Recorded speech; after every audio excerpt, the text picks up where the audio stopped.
Hello, good evening, everybody. Welcome once again to Members Unplugged. Unplugged with an N because we are Division N.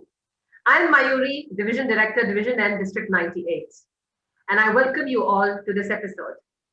My guest tonight is someone whom I have been wanting to meet and sit and chat with since a very long time. But he's been pretty elusive, and I got hold of him finally.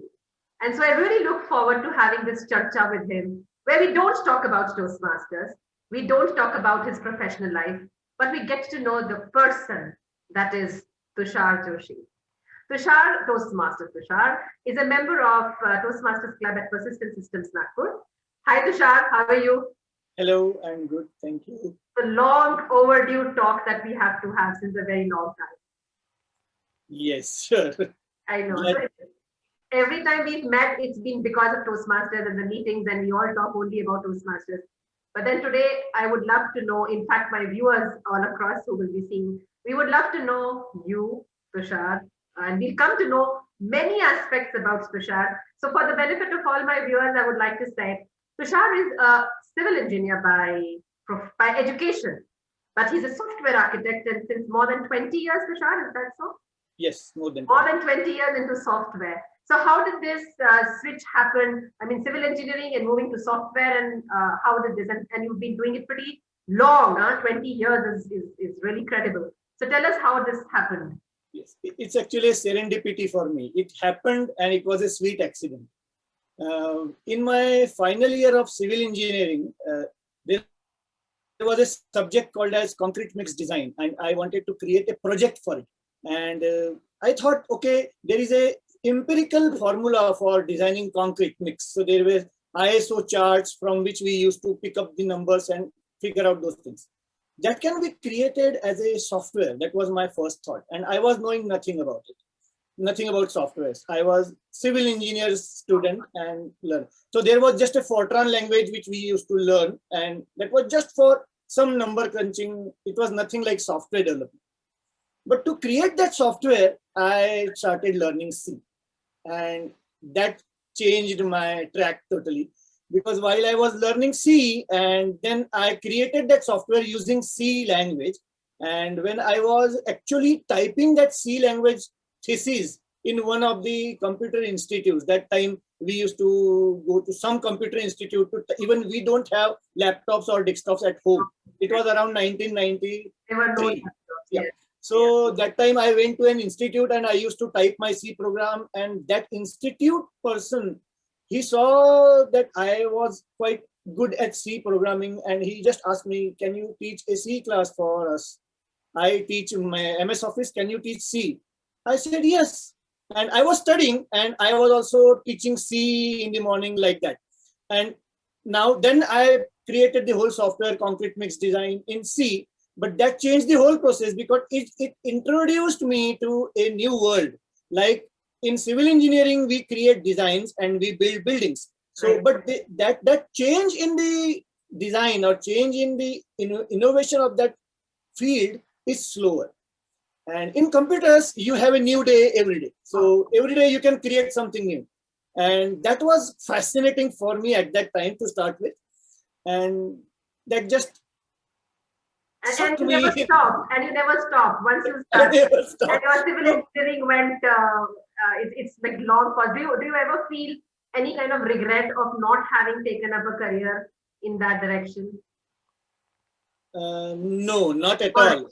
Even I actually worked for civil engineering products in terms of software. So we created certain softwares for civil engineers just because I was having the domain. So that actually helped me and even helped the civil engineering field in my way. Okay.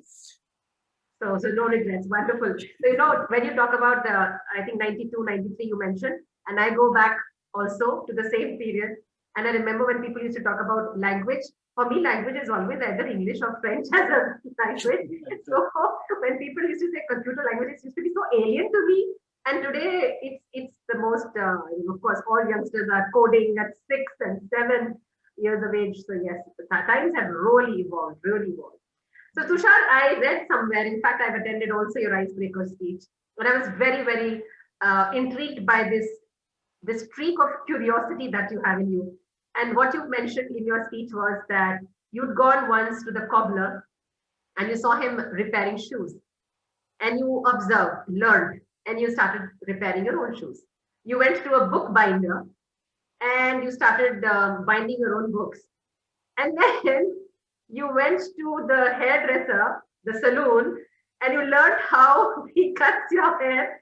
Do you still do that yourself? I mean, how did this happen? Why? Why? So for hairdressing, I never looked back. So once I started doing it on my own, now it is, I think, 7 to 8 years has happened. I have never visited a barber. And that is unbelievable, but then wonderful. And what made you want to do this? So actually, you can say just, you mentioned that streak, right? So whenever we are standing beside somebody and we see this is only one person doing something, right? A cobbler, a barber, a tailor. It's a one person doing something. It's a skill. And so I had a habit of just watching curiously. Okay, if that person can do that, at least I can do 1% of it, right? So that is enough for to start with. So, and it happened so that the cobbler thing, he just needed a needle. And I have seen a needle like crochet needle in my house. Yeah. So it was very familiar. Okay, if he can do that, then let me try also. So, and it was such that it was not that difficult. So it was easier. And I happened to learn it in 1 or 2 days and I can use that. So once you do that, then you never look back. So same thing with tailoring or bookbinding. If you see that somebody is cutting cloth and then they are sewing, and we used to have sewing machines at our home. So my mother had a sewing machine and she used to actually sew clothes. So it was easy just by watching. And if you give proper time, some time, and my aim was just to learn 1% at least to start with, but it never stopped at 1% for me. So same with other things like bookbinding. So bookbinding, reading was my passion and having books with me. So I saw that there was very small skill used, but once it is applied perfectly, you can have a perfectly bound book. So I used to present books. So before that, I used to bound them accordingly. And I have many of the samples with me. I may not be able to show now, but yes. And the same way, this is not about Corona, because Corona is just a recent thing. Yeah. For hairdressing, it was, I was just watching him and how that person uses his tools. And I tried at home. And if I can see that it is successful, it saved a lot of time. And now at our home, it is like a Joshi saloon. Whoever know I can do that, they also get the benefits. I know. So during the Corona times, I could see all the friends I have, they had long hair, beard, mustache. But Tushar was always maintained because he's been doing it since so long on his own. Right? That's so nice. That's really great. So you mentioned a little while ago that you are very fond of reading. So if I may ask, what kind of genre is lies your interest? In what genre is it? Or is it all kinds? It is all kind nowadays, but it started with history. So my grandmother used to tell me stories about. So I learned a lot of Indian history through my grandmother's telling me stories. That time I was not reading, but I was listening to her. And then she gradually asked me, so that storytelling ended somewhere. The stories were all done. And then I wanted something more. So in that case, then I referred to libraries. And it was Marathi because my native language Marathi. So I started reading historical books. Like I remember Shelar Khind is a book about Shivaji, and that Sarja movie was created on it. So it was one of the favorite books at that time. So history was what I started. But later, what I am fond of now is mainly productivity and character building and anything which helps us live a safe and better life. Wow. I think I've always been reading fiction since the time that I was a very small girl. I've always been into fiction, although I have a lot of variety of books at my house. Nice big library I have. But I think more than 50-60% is not yet read. I love to collect them, hold on to them, but I haven't read. But yes, I know. And history is something that is certainly not my cup of tea. And I would never be able to read historical books. But that's very interesting to know. And you also, since you mentioned Marathi a little while ago, I know that you write poems And you write them in which language then? Mainly Marathi. I have written some in Hindi just because of some of my college students, they get annoyed by my Marathi and I had to write Hindi versions of my poems, and some in English very rarely. But my main language is Marathi, so I can express better in Marathi. That's why I have written mostly in Marathi. So I'll ask you to recite one a little while later. But tell me one thing: is there a moment, or is there an incident? What sparks? What sets in you this mood or the tempo to sit down and write poetry? Uh, do you wait for a moment, or it just happens naturally? How do you write? When do you write?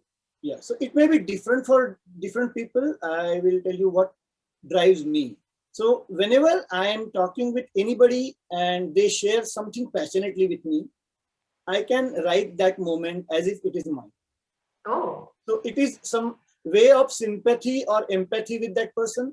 So what, even if it has happened that many times when I am watching a serial, a TV serial, and some character is so passionately saying something, it just touched my heart, and I have written just like they are writing. So I think like they are not able to write something on their own, so I am doing this thing for them in a way.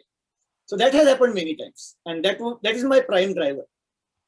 and so do you have a collection, published book of poems, or do you just have a blog somewhere which is rather personal? I have two blogs, and it started with blogs, Yes. and there was a time when many sites were there. Facebook and Orkut was not there that time. So there was a site called as myboli.com. So it used to connect people from all over the world who talk Marathi. Okay. So I started there. It was around 2007. And then Orkut came, then Orkut communities for poetry, and later Facebook. So that is one thing. I have some projects, like I like to write some lines on photographs taken by others. So I just keep that photograph in my front, and in 10 minutes, whatever comes to my mind, whatever emotions that photograph can generate in me, I like to write about it. So there is a blog. I can give you links later. Oh, So yes. there is a log where this type of photo, so I get connected with somebody. So it is always connected with a face. And this is about faces, human faces. Yeah. So So the whenever photos, I say photos, they are faces. all right. Okay. It's not landscapes. It's not nature. It's faces. So particularly human faces, perhaps their expressions, what you decipher from those expressions is what you put down on paper as a poem. Wonderful. If you can share with us at least one, and not in Marathi because I wouldn't understand, or else if you're comfortable in Marathi, that's all right. But in Hindi or in English, any language, any poem for us. Oh, I'm not prepared, but let me quote two lines in Hindi. Yeah. It is some translation of my one of the poems. It may not be perfect translation, but it goes like this. काम नहीं बना मत कहिए, कहिए आज नहीं बन पाया. काम नहीं बना मत कहिए, कहिए आज नहीं बन पाया. चुने नहीं गए तो कहिए उनको आज नहीं मैं भाया. Nice. So this is the difference. So it's the same fact, but we can say it in different way. It changes the perception. True. True. So there's optimism in the line that when we say nahi ho paya, but aaj nahi ho paya, matlab hoga, zarur hoga. Yes, that's a very nice way. So, I've always found, even when I've met you at the meeting also, you're a very optimistic person. And I know for a fact from also your speech and also the fact that you've had losses very early in childhood. I know when you lost your father that at a very young age. So that must have been really, very traumatic. Along with that, educational setbacks, if I may use the word. Would you be willing to share how they strengthened you? We all have faced through struggles or losses at various points in life, but then we learn to overcome them and we come out stronger. And then when we share with others, I believe it sort of transfuses the same message of strength and courage to others. So our viewers and I particularly would love to hear from you on that front as well. Yeah. So I will quote one incident when I was very devastated, not knowing where to go, directionless type of thing. So one of my close friend, and you can say brother-like friend, and he suggested one book to me. And that was the first time when I read 7 Habits of Highly Effective People. The one thing which struck me in that book was, it was talking about character. And that was different than other books. especially books like Win Your Friends and Influence People. This is different one. So it was talking about character and proactivity and doing it in such a way that it will make a difference to others instead of looking for help outside, looking for help inside. Absolutely. And that helped me a lot, and that also gave me a different perspective, and that has made me a different person in a way. So earlier I was lost type of thing, but now it is not that way. So I'm never lost now. I am always curious and I am learning. So do you think age also makes us, age also plays a role? Like as we grow, we start learning to accept that life will bring across these struggles and these troubles sometimes. So when a youngster feels or goes through, you were 20. Uh, and so when at 20 and today at 40, there's a world of difference in our ages as well. We are more stronger within us, and especially over the passage of time. So I also know about the fact that you are a survivor, and hats off. So I would love to know from you the moment when you came to know and what went through you, you know, a devastating news that is broken in a medical room, a doctor's cabinet. How did you cope through that for a moment? Okay, so it was very different because my company used to have medical checkups, right? So since 4 years, we were having medical checkups and nothing came out of it. And suddenly one day, the status was different. So I was having a pain in my stomach. I went to see a doctor. They felt something. They said me, okay, do some tests and all that thing. And then it was revealed that I have that lymphoma. And so that was a puzzling thing because at that time we start thinking about what I did wrong, right? Yes. So what I did wrong so that this happened. And this type of cancers or lymphoma, some of them, like what I encountered, was not actually related to certain particular pinpointed thing. So like people say you can have a what you can say throat cancer due to smoking and all. Or people who have that type of typical reason cannot be found out for these things. And it was not also evident in the yearly checkups. So one point I want to mention here is I was not aware, and that's why I never did particular type of tests. Okay. But for sedentary life, because I work in software industry and most of the time we are sitting on table, sedentary life. So in sedentary life, at least I would like or suggest people that they should be cautious. At least they should know that certain things can happen and to keep on testing for. So when was this, Tushar? Which year was this? This was 2018, October. And once it was detected, after that, of course, the entire treatment must have begun. So yes. Who and how did you cope with it? Of course, your family was there with you, but your inner strength, how did you manage to, because we are all broken inside of us, like we just talked a little while ago. But when we come to terms with having cancer, it requires immense strength from within. So how did you get that strength? Because I'm sure there'll be people watching this video who would love to learn from your story. Yes. So I can say that I was having a lot of people who will help me and who gave me strength. And internally, I was having only one important point in mind, that if something happens to me, it is not me who will be suffering. It will be my family members who will be suffering. So most of the stress comes from that part, that what will happen with them. Okay. And they came out very strong with me. My wife and my parents and all my friends, which are close friends, they were with me in all this process. And typically whenever this happens, people get stressed and they start reading on internet, and they start thinking about what is the life expectancy and what is the number of years and all. Yes. Yeah, it is even more stressful, right? So that happened, but at a certain stage, it was also revealing for me. That means my thought process also changed. My priorities changed. And in a way, I used that to think about my life. And that was a good thing for me to change the priorities. I may be doing certain things, very trivial things. I was giving much importance.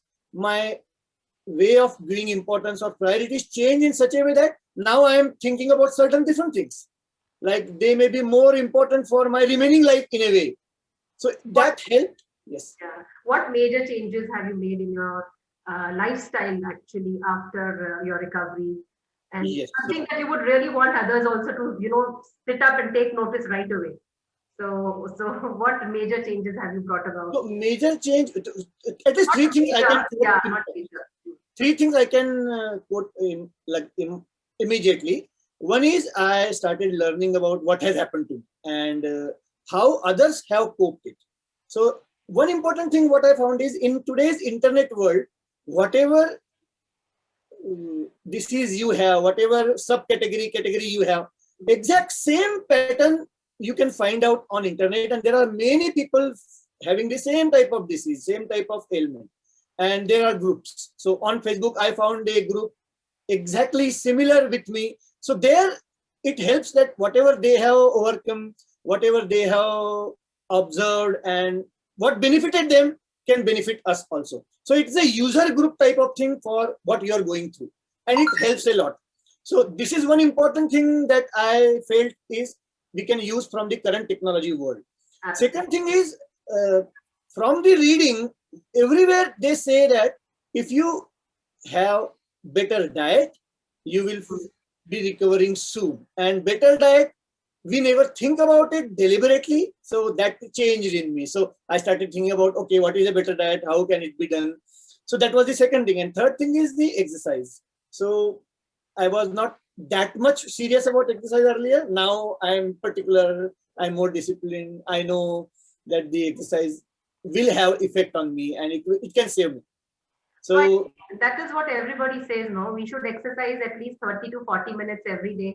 And it sort of it brings about a positivity in the entire day, if despite our stressful work life.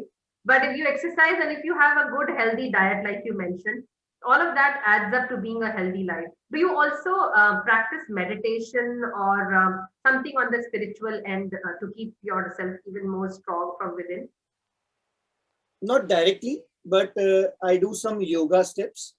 That is not meditation. Okay. Yeah. So instead of meditation, I spend time in reading and reading multiple variety of topics, like starting from philosophy, history, economics, and So even I actually, to be honest, even I don't meditate, but I think even reading and sharing with others, so it has its own forms, right? And I believe when you were saying a little while ago about Facebook, you found a group who also had the same symptoms, who were going through virtually the same kind of treatment and how they overcame. So this brings me to something which I personally also believe in, this connect that we need with human beings around in this world of machines.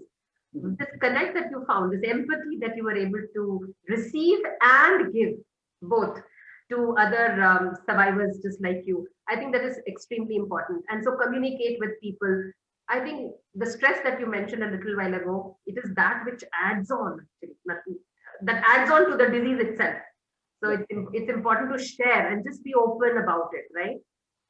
yes. Great. And one form of meditation for me is teaching. I like teaching. Oh, I was about to come to that. And your style of teaching, and I remember the memory palace. I would love you to tell me, how did this happen? Your style of teaching. Teaching techniques, study techniques is what you say, right? Yes, yes. Yeah, so tell us about it. So one important thing while teaching like this is I am a normal person. I am not superhuman, not even genius, not even meritorious, right? So I want people to know that whatever stage they are, they can learn in a different way. So one example which I like to give always is whenever we ask about certain movie which we like, we can recite the dialogues and we remember the songs and we can recite stories. And if we can do that, it proves that our mind is capable of retaining things, Yes. even for so many years. So it is not that we don't have that capacity. So that doesn't need genius, that doesn't need meritorious skills. Okay, they are with us in our brain. So only thing is we are not using them for certain particular purpose. So if we start using them for a purpose, they may benefit us more. So that is the reason, or that is the main driving factor of learning something like this. So one scientific example, if we want to give, is there was a magnetic tape earlier. and the tape was having magnetic particles which are scattered. When we do recording, they are aligned and then a sound produces. Okay. So in the same way, we may have those skills but scattered. And if we try to align those things together, we may achieve something which we may never have thought about. So where do you teach? I mean, with your professional exigencies and your commitment to persistent, when do you find the time and where do you teach? So earlier I used to teach in my own institute. So I had an institute where I taught programming languages. For 8 years, I did that. Right. Later, I became a corporate trainer. So I used to travel for different corporate companies. And then later, when I started working with a software company as a full-time employee, then I still want to teach. So in this way, my teaching topics are now different. And they are mainly study techniques and memory palaces. So whenever I meet people, I keep on telling them about what this is, and then they get curious and then ask me, can you do this workshop in front of our kids, or say in our school or in our college? So in this way, I get to talk in front of people here or there. So you also conduct workshops on learning techniques in schools and wherever whenever I am invited, I conduct those techniques. Yes. All right, great. So you have a pretty hectic and busy life and schedule with everything around you. All right. So I would like to now ask you if there is any favorite quote or mantra that you live by, and any mantra that you would like to, of course, share with the viewers. Something that is really that inspires and encourages you and keeps you motivated and going. Okay. So there are many, but one line I like to write everywhere, and I write it like, sky is not the limit, it's a door to galaxy. The galaxy. So if you continue learning. So. For the benefit of viewers, Tushar, I would like to repeat it once more. The sky is not the limit, it is the doorway to the galaxy. And this is so beautiful, because if you look at it, there is no end to how much one can achieve as long as one perseveres and carries on. So you also believe, I believe in this dictum, right? So you also follow this, the sky is not the limit, it's a doorway to galaxies. Right, yes. And so continuous learning is my mantra. So continuous learning and never stop in learning. So that has helped me, and daily. So there is one concept which I'm working currently, and I have read in many places, of second brain. So whenever we read something, it is related to memory techniques also. So our brain keeps on linking things, and we remember through linking. So if we remember one part of it, then the other part automatically comes to us as a link to it. Yes. So, but there is a limit of how much we can recall at one time. So whenever we have some new topics coming to us, there is a way how we can store them in notes. So I also talk about how to take notes and how they can be done efficiently. So there is one concept currently popular called as second brain. People have created multiple processes of doing it. So second brain is just keeping your notes in a way that they are connected. It helps in research also.